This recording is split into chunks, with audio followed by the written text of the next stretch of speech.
Welcome to Forward Facing.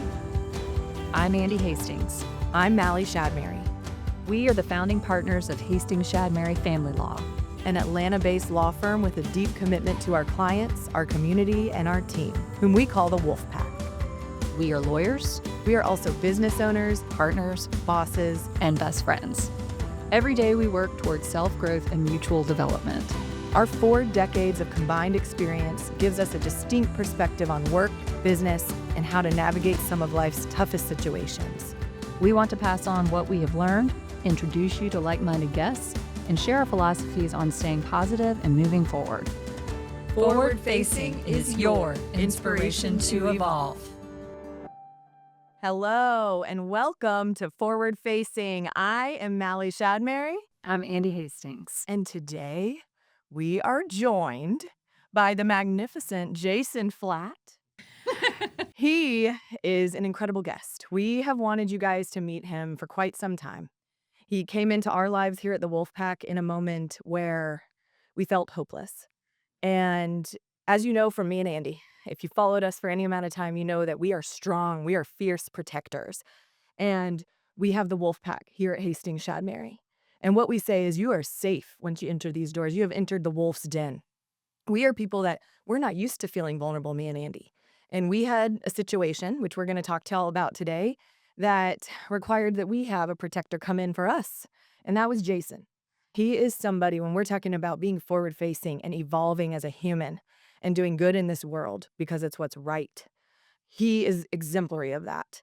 And he was someone who came in our moment of need and exhibited leadership, power, peace, and calmness when we were frantic. We felt hopeless and we needed support.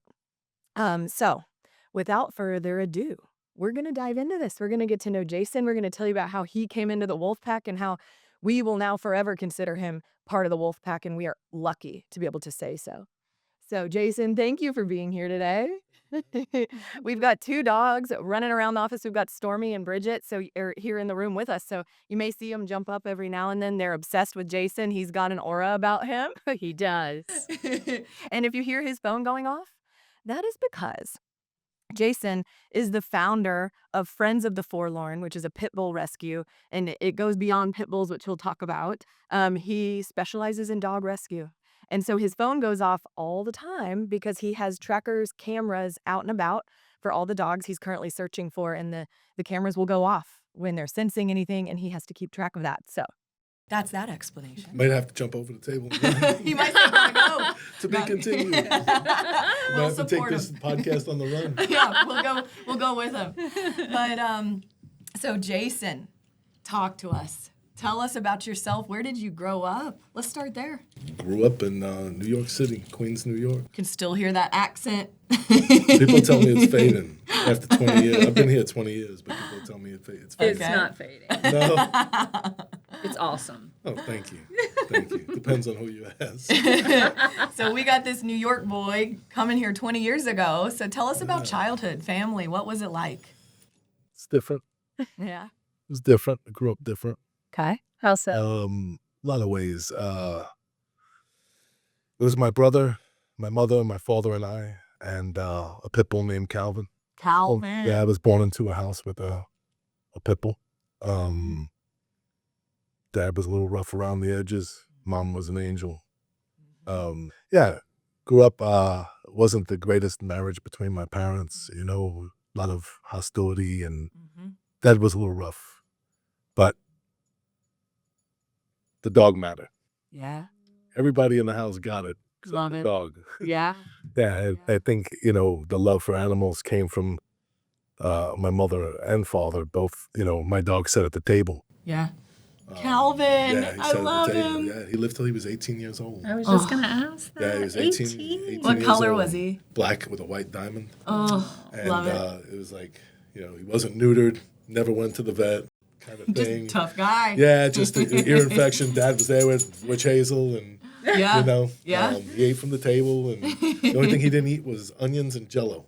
A lot of good qualities, a lot of bad qualities. Yeah. But it was my upbringing. You can't change it.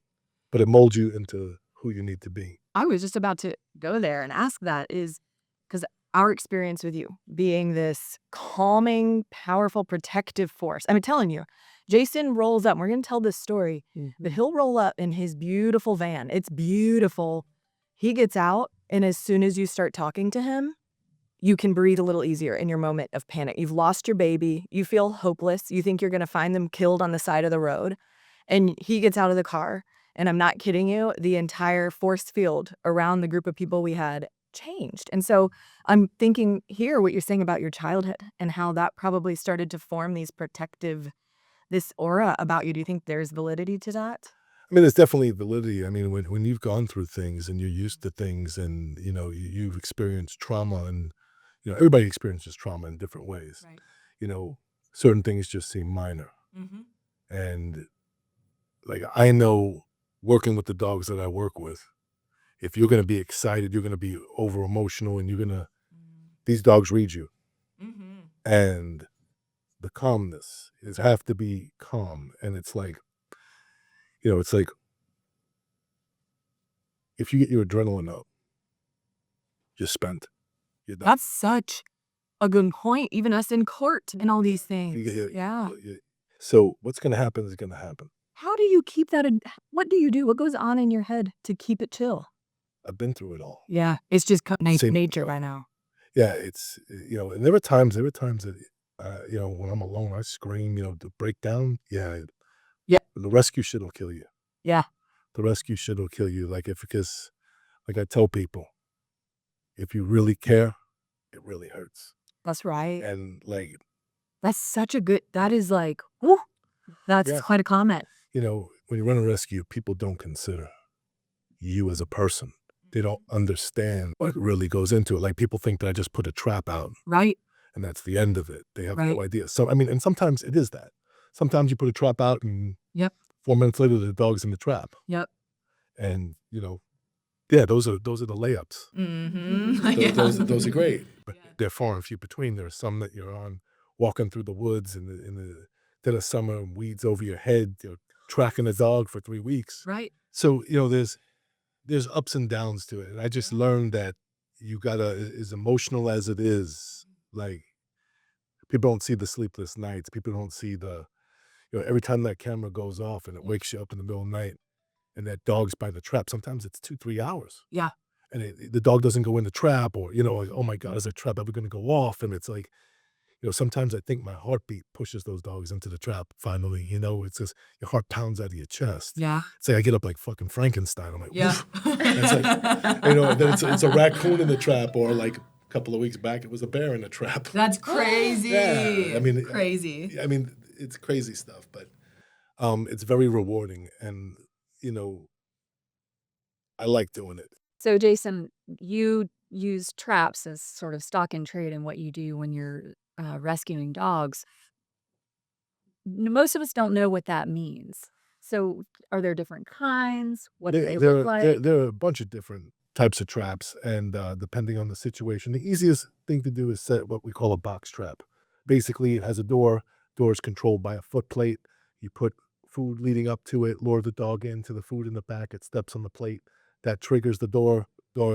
It's the safest and usually the easiest if the dog cooperates.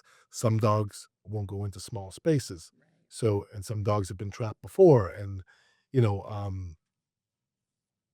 so you have to use different types of traps. We have another trap that they call a Missy trap. It's basically a dog kennel, full-size dog kennel, hooked up to a car battery or motorcycle battery. It has an electromagnet that holds it open, and you can either do it by sensor or by remote control. And it's like a garage door sensor where there's a beam. The dog crosses the beam to get to the food. It lets the magnet go, bungee cord, slam the modified kennel shut where there's latches. So I've used that a bunch for dogs that won't go into a trap. Like I said, certain things happen, and, spiritually, Yeah. And I was trying to catch a golden retriever, and it was on 300 acres. Yep. Oh, gosh. And the guy had tried to catch his dog, and he bought a Tractor Supply trap. Mm-hmm. The dog, we had a camera. He did everything right. Mm-hmm.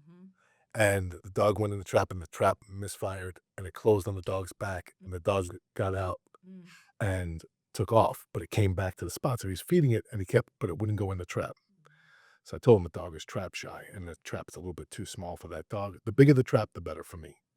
So I told him, I said, dog's not going to go in that trap. So I went up there. I saw the dog cross the street. I went up on the property, and I put a bigger trap up there, and I put what they call a colorum trap, which is a snare trap. It gets nailed into the ground with rebar. It's spring loaded. It has a pull with like you tie meat to it, and the dog has to pull it. You have to make the dog hit it perfectly straight. And it has a wire, and it goes around the dog's neck. Wow. And it cinches down, so you have to be there. Okay. It's a non-lethal trap. It has a stop, but a dog could roll and could get hurt. And they do freak out sometimes, initially, and then they usually calm down. It's usually like a 20-second freak out. So I told the kid, I said, I've got about 10 hours that I can stay here. I said, then I have to go. I said, if the dog gets caught on the snare, close the other trap. If the dog gets caught in there, deactivate the snare. Showed him how to do it. So the dog ended up getting caught on the snare trap. The dog was freaking out, so he freaked out a little bit because, again, not used to it. And it's understandable. You see a dog flailing. Yeah. And get the dog. He finally gets the dog off, but he forgot to close my trap. No. And in the morning, I get a baby bear cub in there with the mama. That is crazy. So it's in Jasper, so it's an hour and 45 minutes away. Yep. So I finished my dogs. I called the Department of Natural Resources. I said, hey, I trapped the bear. They're like, a black bear? I'm like, yeah. They're like, okay. I said, I got the baby, but the mama's there. So my cameras have microphones. So every time I hit the microphone, I say, hey, mama bear, she'd take off running. And then the baby would cry. So then I felt bad. So I didn't want to do that. But I was like, okay, I can use that to my advantage.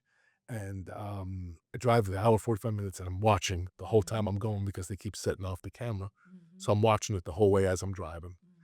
And I get to the property, and there's a gate. And as I get to the gate, I have to open it up. And it's like 700 feet up a dirt road. Oh, my God. And like 2 feet off the road is a little like ledge that they had created, like pushing some brush from drainage. And there was a rock there. And that's where the traps were. So I watched the camera, and the bear was there, and the mama bear was there. So I said, okay, as I drive up, I said, I'm going to have outside speakers on my van. So I'm going to play some music to scare the mama off. I'll turn the trap over, open up the back door, let the baby out, run back in my van, let them go, and then I'll take my trap and stuff. Yep. I said, okay. So I get up there, and of course, you know, like technology when you need it. Yes. The Yep. camera starts buffering. Oh, my and God. It's spinning somewhere. Oh, Where's the bear? no. So I drive up, and the bear's gone. And the baby's gone. But his camera didn't catch it, and my camera didn't catch it. Wow. So I got up there, I had this whole plan in place. I'm like, That's and- crazy. Yeah, and it happens that way. Because you sometimes. cannot mess with those mama bears. That's wild. Yeah, but the guy, I called the guy from DNR. I'm like, did you let the bear out? He's like, I'm still on the way. You know, I have to believe that is karma coming back because of all that you do. Because every rescue you do is free, isn't it?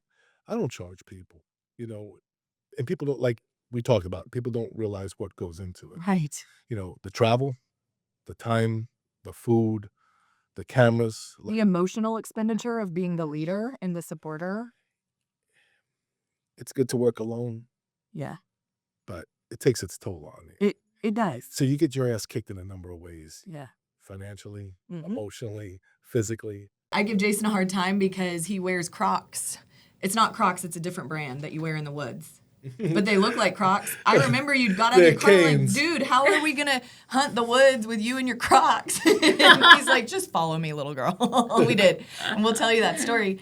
But before we get there, Jason, we wanted to just talk a little bit about your evolution from, okay, childhood. I know your mom was a nurse, I Yeah. believe, and your dad was a mechanic. No, my dad was in auto sales. Auto he sales. He managed car dealerships. And Okay. motorcycle dealerships. And Okay, and so you're dealing with your household vibe. You have one brother?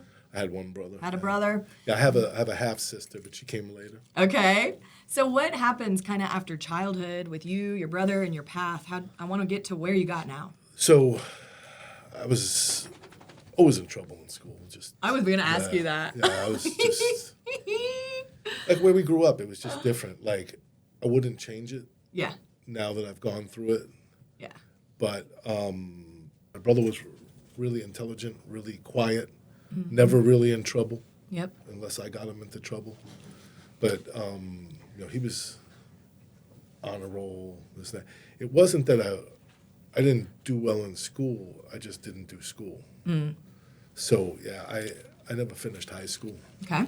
I got the GED. I was doing security in nightclubs, you know, bouncing in bars and nightclubs in Manhattan and Long Island. And my cousin worked on Wall Street. Okay. And he's like, he was a commodity broker.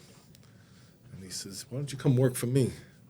And I'm like, I don't, you know. And he's like, listen, people will want to do business with you just because you're authentic. Yeah. And he says, just, I need somebody I can trust. So Yep. I ended up going to work for him as his assistant. And then I'd work in clubs at night, you know, Thursday through Sunday. And he said, why don't you take your Series 3 and become a trader? And, you know, Did you wear a suit? yes. Yes. Where are the photos? Called you out on that. I need to see pictures of that. That's amazing. No So, Crocs. Yeah, so I was suit and tie. That is hilarious, knowing you. Yeah. Did you so have Yeah. tattoos yet? Okay. I was tattooed at 16. Okay. Yeah, just not visible, like arms and stuff like that, but you know, always Is covered with yeah. the suit. Okay. So I was a commodity broker and trader, and then I ended up getting into the research side of it, and went to work for a equity research publication. Started off in their sales department, and then ended up becoming the managing director of the firm. Oh, because of course. And I met somebody downstairs one night having a cup of coffee, working late in my building on 100 Wall Street, and he was in charge of business development for this company, and he's like, where do I find somebody with your work ethic? And I'm like, what do you mean? He goes, I see you come in here in the morning at 6:30, you roll up here. He says, and I see you leave 9, 10 o'clock at night. I said, yeah. I said, trying to buy a house. Never had a house. And he's like, okay. He says, you have any friends that want a job? I said, what do you got? Yeah. He said, I'm looking for somebody at my side. He says, these guys are lazy. They're making money and they're just lazy. And, you know, everything's just, the phone rings, they pick up the phone and they make money. Yeah. He's like, I'm looking for somebody who's, you know, hungry. Mm-hmm. Why don't you come up and talk to the CEO? He says, you'd like him. So I said, the market closes tomorrow. I said, I'll come up. We were in the same building, different floor. And so I went in and spoke to the CEO. He's like, I'd like to have you. So I'm available part-time. You know, I can work some hours. So I said, as the summer comes, the market slows. I said, I can work from like when market closes till like 8 or 9 o'clock at night. I said, I can do some sales for you and things like that. And he's like, okay. So I came in the first day. He's like, I want you full-time. So I was like, ooh, career change. Put an offer on the table. I'm like, wow. Yeah. So benefits and Yep. I have health benefits. Look at me. Big boy. I was like, yeah. I was like, so I ended up staying with that company. It was 14 years. Wow. How did you end up in Georgia? So the lowest of lows, the highest of highs, on top of the world, you know, making good money. Married a beautiful lady, 2 stepchildren I ended up adopting that I love very much. So we're looking at houses and, you know, trying to make a better life for the kids, you know. I wanted the kids to have a house. And so I had a friend of mine moved down here to Georgia years ago, and then my stepbrother moved down here. And we came down to visit. And I'm like, oh, shit. Like Dallas, Georgia was still small town USA back then. Oh, yeah. And it was like, oh, wow. Yeah. I was like, yeah. House, 7 bedrooms, Yep. 4 bathrooms. I'm like, fraction of what I sold my house for in New York. Yep. You know, I'm like, so I was selling a house, buying a house. We decided we were going to move. I was able to take my job with me and work from home. Nice. I was looking at houses. I was down here. It was July 22nd. I was down here with the ex-wife and the kids, and was at my stepbrother's house, and we were looking for a house. It was like 97 degrees out, and we just got back. We were going to go dip in the pool, and my father called me. He says, your brother's no longer with us. I said, what? And he says, your brother's boss just called. My brother was a federal agent. And he says, your brother fucking shot himself. Oh my God. Yeah. Talk about world change. Want to talk about, like, nothing mattered? Yeah. How about calling your friends and telling them they got to go tell your mother? Oh my God. Because you don't want the Fed showing up. And my mother was sick.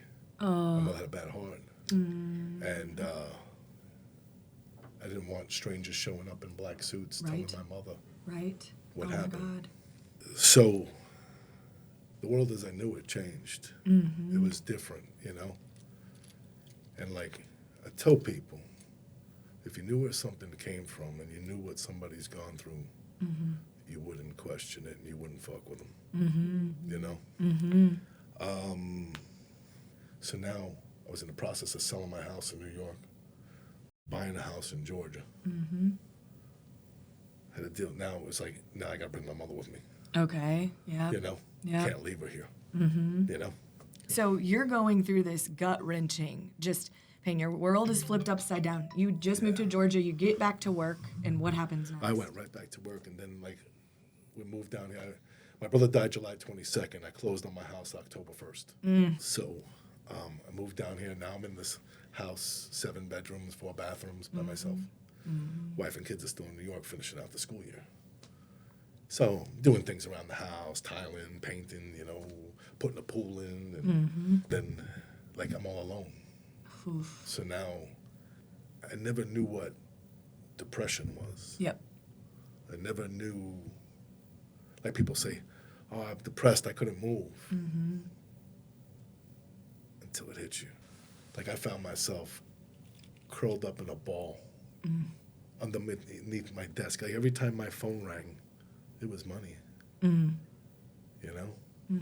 And I couldn't even answer my phone. So there I was in a new place, in this empty house. And I'm like, what the fuck is wrong with me? Yeah. And you can't tell anybody. Yeah.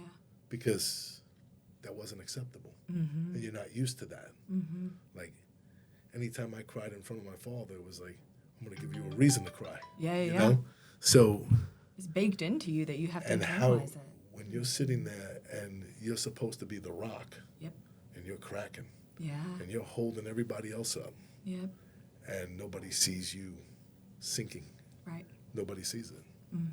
I can talk freely about it now, you know, because I have scar tissue, you know? Yeah. It's healed over. You have wisdom and you're sharing it with the world. I don't know if it's wisdom. It It's is, Jason, experience. because I knew it the first time I met you because we were able to connect on a deep level. And because I've heard bits and pieces of this story in the past, that's what made you so mesmerizing, because you were so easily able to meet with this whole group of people within 24 hours, connect with me, and share very vulnerable stories to help build trust and show me who you were. It was very powerful. You know, it took a long time because it's not something that, like, nobody wants to share that they're broken. No. No one wants, you know, because it's weakness. That's right. It's weakness. And I used to take lunch breaks and I would take car rides, and, you know, I'm from the city, so, like, I see a deer, like, even to this day, like, I feed my deer, and I'm just like, oh, my deer, you know, like, I see a rabbit, I'm like, oh, a rabbit, beautiful rabbit, you know, it's like, I see coyotes, I'm like, oh, look, it's beautiful, you know, I love it, like, Yeah, you know, and so I used to take rides, and where I lived in Dallas, I went down this dirt road, and there were horses. And I would just look at the horses, and I'd get out, and I'd pet them. And some guy comes over to me one day. He goes, man, you come down here every day and pet these horses. I'm like, yeah, just on my lunch break, man. He goes, yeah, you can go in there. You want to ride one? And I'm like, no, I don't want to ride a That's horse. so sweet. I'm like, no. I said, I just like seeing them. You've never ridden a horse ever? I think when I was a kid, like a pony thing. Oh, you know, that's hilarious. but no desire to ride. Yeah. Anyway, this guy that I met down at the barn, we became friendly, you know, and he's a country boy from Paulding County his whole life. That's awesome. So he calls me up one day. He says, Cowboy. He used to call me Cowboy. He goes, Cowboy. I said, yeah. I said, he goes, my daughter brought home this little puppy. I think it's a pit bull. Oh, God. He goes, covered in fleas. He says, you want it? He goes, I'm going to take it to the pound. So we got Angelo. Little Angelo. And he was 5 pounds covered in fleece, and he became my reason. Yep. So Yep. I worked from home. So every day he was with me. Anytime I left the house, he was in my hand. He was in my console. Wherever I went. If I walked in someplace and they said, you can't have a dog. Okay, fuck you, I'm leaving. And I put so much into him because that was what I had. And he didn't care if I was hurting. Yep.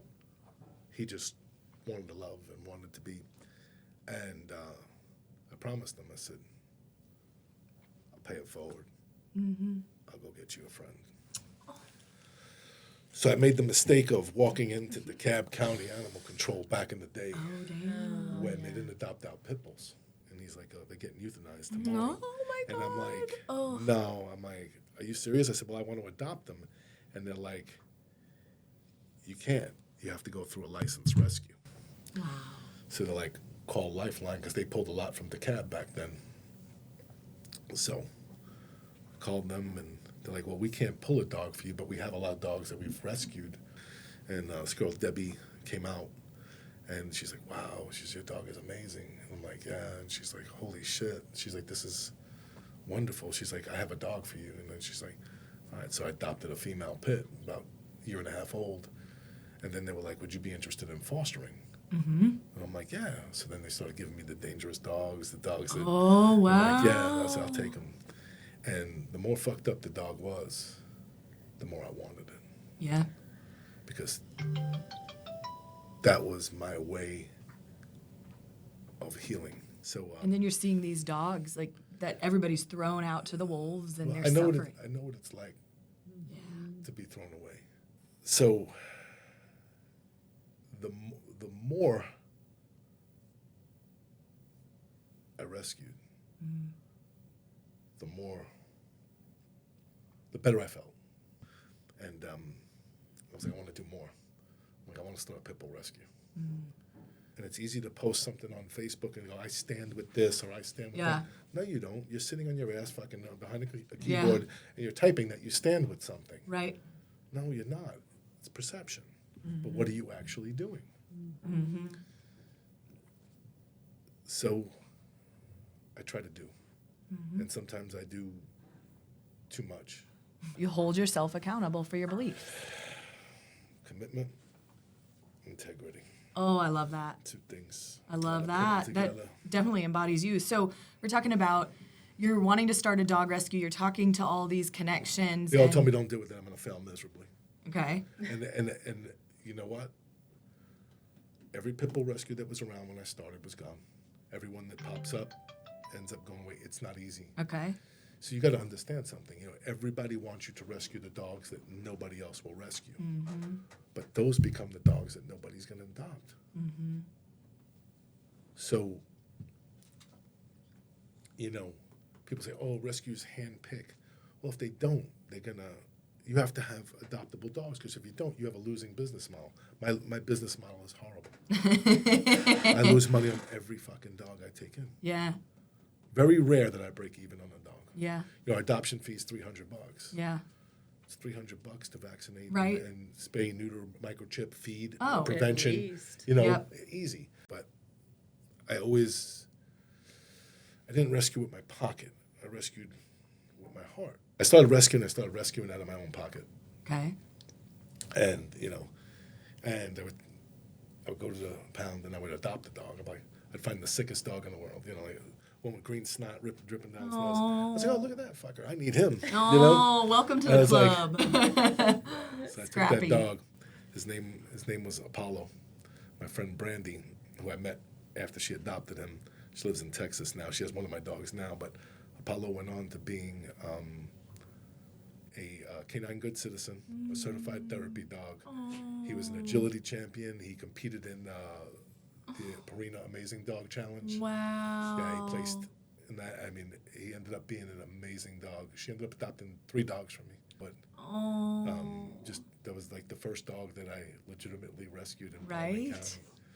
Oh, Yeah, so and Is this all, are the dogs at your house? Is So that- yeah, that's our facility. Okay. And, we have land, and we planned on building a facility, but with the way things kind of went in the world, had to step back, put things on hold, regroup. You know, we grew really fast, and now I had to step it back a little bit. And, you know, you can't grow if your infrastructure's not right. That's right. How many dogs do you have now?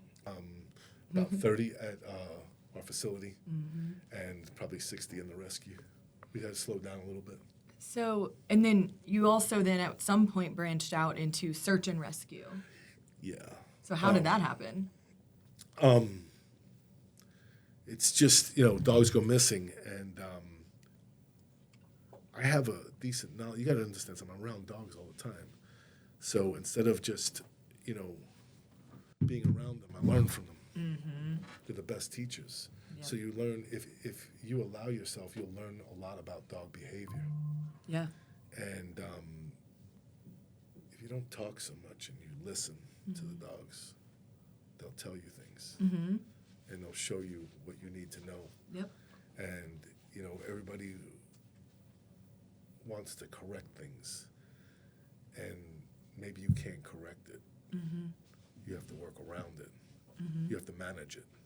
And it's like I was talking to my dog trainer. We had a Rhodesian Ridgeback that was missing for 3 weeks. And it was running in the woods, following the creek.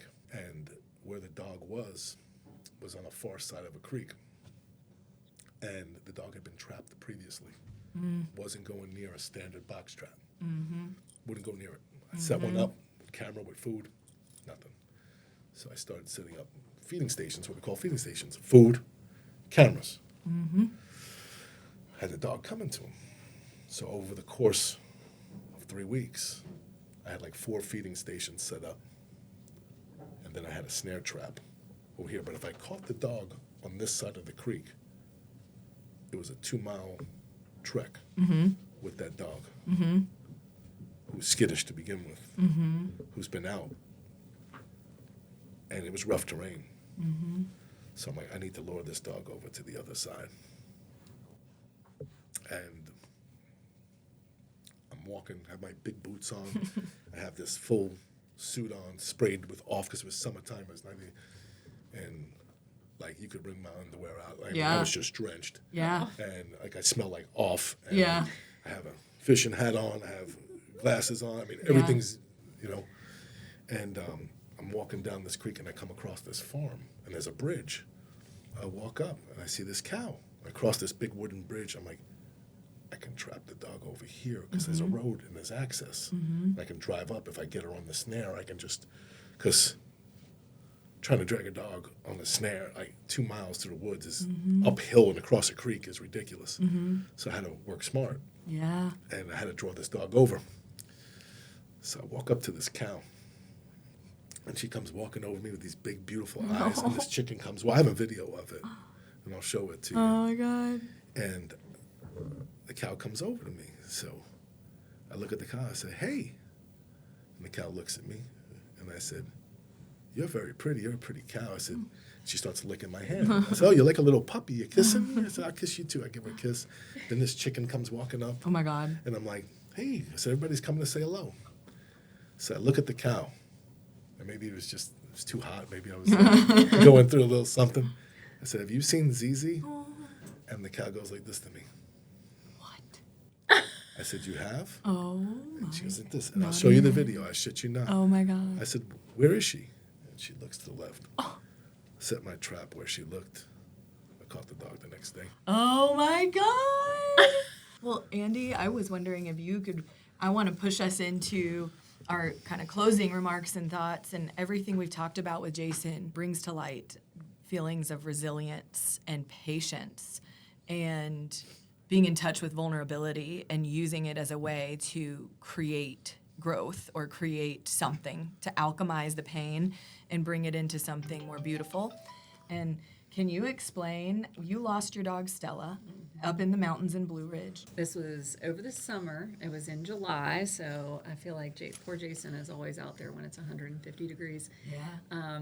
We were staying at a place up there and had just gotten there, just started raining.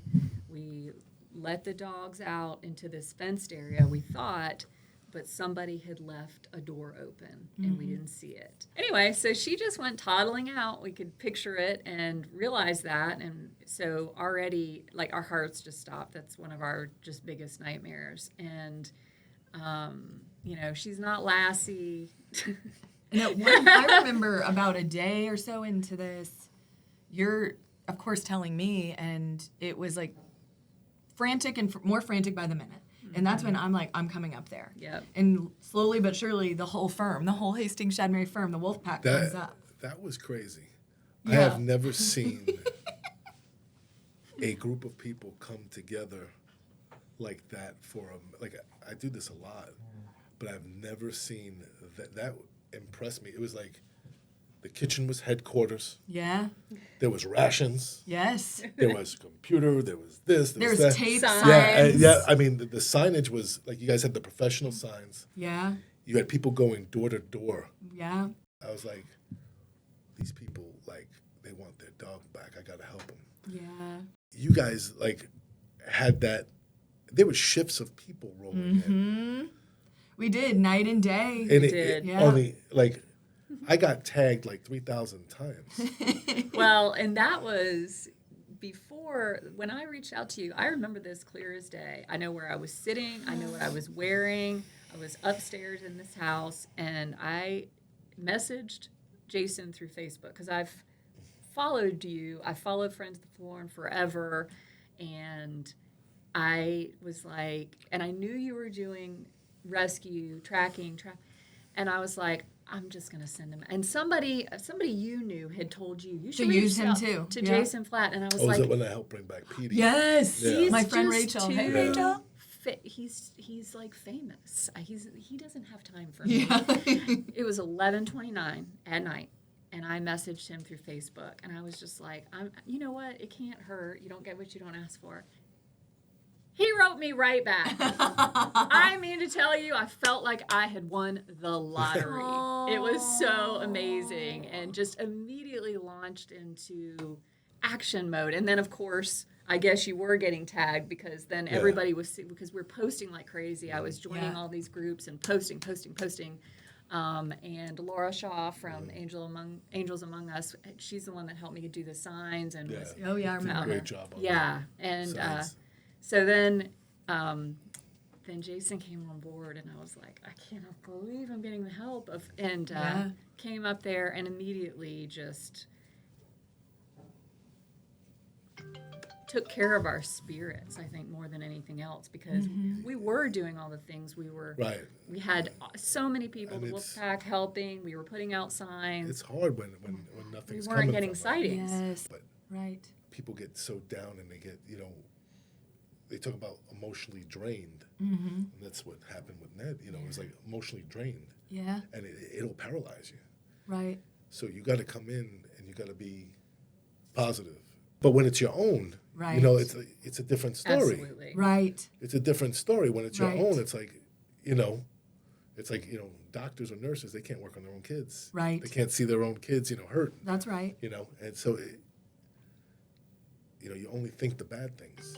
And it's nonstop in your head, like what can go wrong. And just coming there and just being somebody who's level-headed Yes. and just focused on what needs to be done, it puts people at ease. And It totally does. I think it calms people. When you have calm people, like I say, hey, we're just going to stay positive. We're going to do what we can. Right. We're not going to give up. We're going to keep going. Right. And just that little, sometimes that's all, people just need That's that right. little kick. And then, That's right.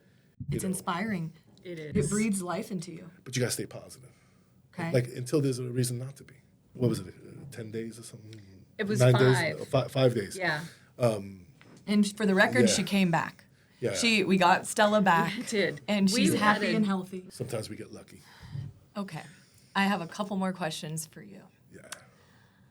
If you could tell our audience one thing that you've learned from dog rescue that has made you a better person, what would that be? God. I think that there's a home for every dog. You just have to find it. and sometimes you're that home, Mm-hmm. and you don't give up on them. Yep. What have I learned? I've learned resiliency. Yeah. If the one thing that I've learned is like, we get into an accident, we lose a limb, life is over. We're disabled, we're this and that. These dogs are not. I've had dogs shot, stabbed, Yeah. set on fire, hacked with machetes, hit by cars, faces ripped off in dog fights, and they're still able to love you. Yeah. Some of the greatest dogs I ever owned were game-bred fighting dogs. I love You're not it. a fighting dog. She's totally telling you her story too. She was thrown out of a car and beaten as an 8-week-old. And she is the epitome of love as well. Yeah. And she came into my life when I was a broken human, just like you were talking about with Angelo. Yeah. And she still is that space for me that loved me even though she had been through so much pain herself. Yeah, And it's resilience, like you're saying. I think that if there was one thing that I learned is resiliency. Yeah. It's like, these dogs, they can just, especially pits, it's like they're the most abused out of any dog, and they go through the worst of the worst, and you see them shine through. And so, yeah, I mean, that would be the one I love thing, that. the resiliency. Okay, another fun one we're dying to know is how many, if you could quantify it, dogs do you think you've rescued? I don't know if we can even quantify that over the years. Over 1,000. Oh, way over 1,000. Yeah, but you've got to remember something. It's easy to rescue a highly adoptable dog and turn it around and adopt it out and great. And listen, all dogs need help. When you take on the ones that nobody wants, by default, I've become a sanctuary. Yeah. So our adoption numbers aren't Okay. what other Yep. rescues are.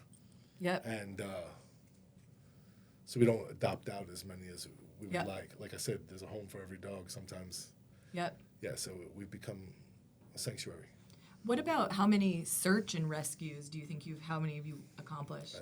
No idea. I have no idea. My friend asked me a couple of months ago, he wanted to follow me around and do like a TV show. But like my friend wanted to follow me around, and he goes, I counted, like it was like a 3-month or 4-month period. He's like, you've trapped or brought home 46 dogs in like a 3-month period. That's Wow. crazy. I don't know. I bet there was some days like I trapped 4 dogs in one day. That's so The other crazy. day I had a double day, 2 different dogs trapped. That's a good day. I mean, anytime you bring a dog home, like seriously, there's no better feeling than to bring a dog home and to somebody who like really wants it. Somebody who's like, a dog's been out and like you catch that dog that you've been hunting for 3 weeks and you bring it home. Or it's like you play that video of that elderly lady sitting on the floor at 4:30 in the morning. The dog that she loves so much, and the dog's just crying, and he's like, Mom, Oh my she's God. like, I'm gonna get you out of there. Oh, Angel. And she's like, I'm gonna get you out of there. She's like, I promise, Jason's coming, And That's I'm like, so I'm on sweet. my way, It's kind of like you, Sprayed the yard with liquid smoke, had nothing to lose. That stuff is magic. But Sometimes. it was about maintaining the positive mindset, the resilience, and about 100%. surrounding yourself with the right people. So let's move into our closing little chapter here. I know a lot of you are getting to know us on Forward Facing, and so how we like to close out each podcast is that we just want to discuss briefly things that Andee and I and any of our guests have experienced in the past week or so that pertain to this notion of being forward-facing, of evolving, and focusing, kind of like Jason's been talking about today, focusing on the positive instead of dwelling on the past. Use it to empower where you're going. So, Andee, tell us, in the past week or so, how have you been forward-facing in your life? And then I'm getting this toy out of my dog's mouth. Storm Cloud. It's a Lammy. Stormy Louise. Okay. Uh-oh, now she's going to steal it. She is going to steal it. I would say that, we talk about haters, and we have our fair amount of haters. People Yeah. don't understand what we do or don't understand the heart we have for what we do. And that's okay. To Jason's point, I'm long past the point in my life that worries me. But occasionally, I'm also a human. It gets under my skin. And, especially if it's somebody that I've poured into in the past that for whatever reason that they have, I hear them saying something negative or talking. And so I've had to sort of recalibrate myself this week over this issue because something like this popped up and just get my head on straight. What I know is, not to be obvious, but haters gonna hate. And that I can't give my energy to that. So That's right. Just recalibrating and reminding myself of that because Love that.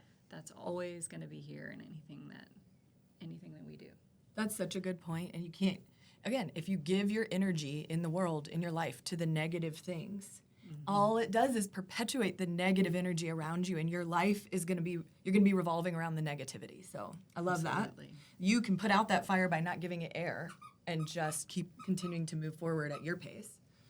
I love that. For me, my growth has been that I really worked on leaning on my team and my people around me during my moment of need, doing some trial prep and just having some immense amounts of exhibits and complicated things I needed to get done. And I said, hey, girls, my team happens to be all girls on this case. I said, I need help.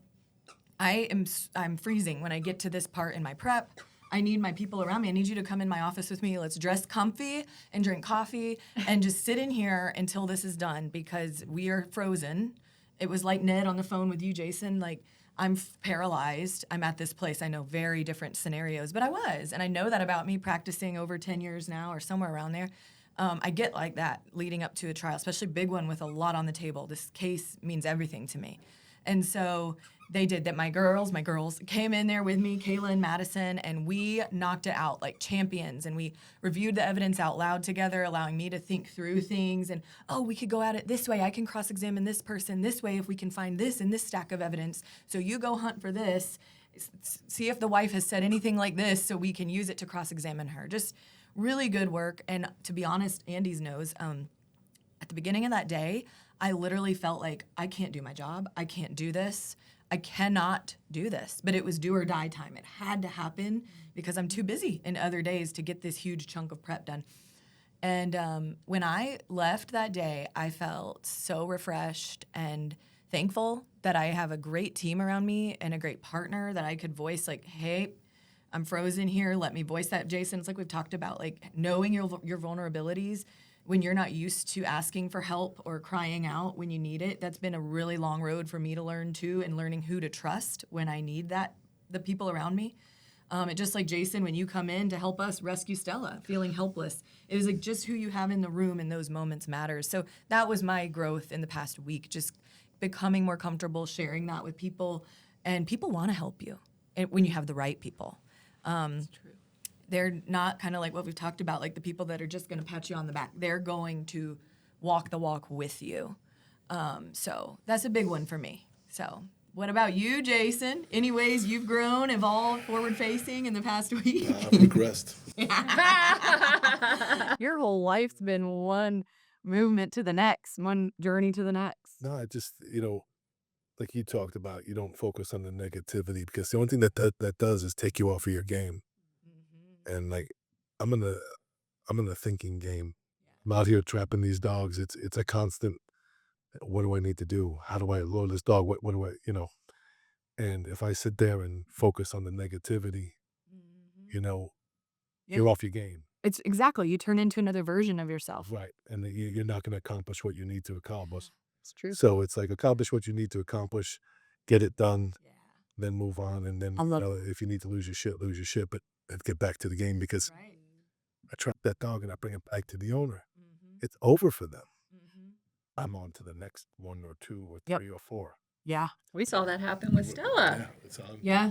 It's And we were kind of like, it was bittersweet because we loved working with you. And we were like, bye, Jason. That was like why, because we knew you were moving on to the next. And I think that our clients can feel similar about us as lawyers too. And we have those deep relationships. Thank you so much for being here. Tell our viewers, our audience, no fighting girls. Where can they find you on social media? How can they help with your organization? Friends to the Forlorn. It doesn't take Nobody has to give $1 million. I mean, it'd be great if they did. But we have $2 Tuesdays, $5 Fridays. Help support the mission, keep the van rolling. Okay. Put people don't realize tires on that thing, maintenance.